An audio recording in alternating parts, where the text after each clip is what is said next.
everybody, I'm the Sandy Man and welcome to the Senran Kagura Shinovi Masters Episode 2 Quick Review.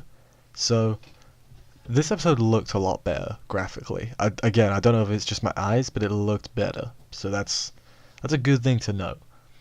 But episode begins, Gessen are doing like a training, they get an arrow shot at them which has an invitation to a resort on it. And they can't decide to go, so they play rock, paper, boobs. And that is all I'm going to say on that one, because I think it was in the OVA was where it was introduced, unless it was in one of the games as well. I've just forgotten. I have played them all, so I it is just a forgetting thing. But yeah, so they decide to go because rock, paper, boobs, and then we find Team Homura. They're on a job to take out a politician or to make a politician confess. They're like phantom thieves, but not exactly. But then they're attacked by Heavy Joe, who've got to defend the dude. But then they like make a compromise where they both complete their jobs, which was quite clever. And they both get arrows with invitations to the resort as well. And so they all meet up in the changing room, and then we get to see everyone in their swimsuits, because swimsuits, of course. Who, Hanzo could be dead, but the five of them could be dead, but nope, we get swimsuits. It's fine.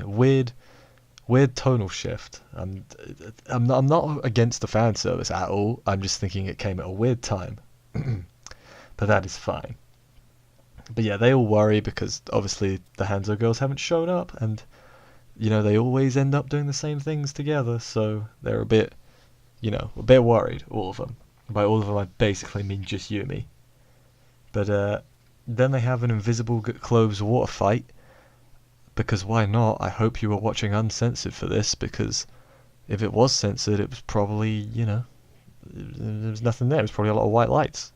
The screen probably actually was just white the whole time. I wouldn't know because I watched uncensored like a man. What was I saying? I went on a little tangent then. But yeah, the competition ends up being a tie, and then Gecko and Senko, the twins, show up, announce the Shinobi Masters competition to discover the strongest Shinobi. And then they reveal that they got the 4 Hanzo girls as hostages. By the 4, I mean all of them except Asuka.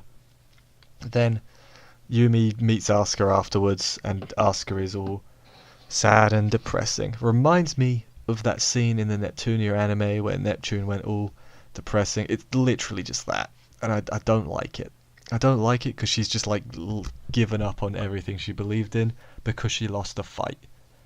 So I don't know if this is actually Asuka or if it's like a copy, a clone, whatever. But maybe it'll be fine. But I'm not the biggest fan of this little thing with Asuka. Everyone else did great. So that's what happened this episode. I forgot to watch the episode preview, so I can't even say what's going to happen. Like, give my opinions on what's going to happen next.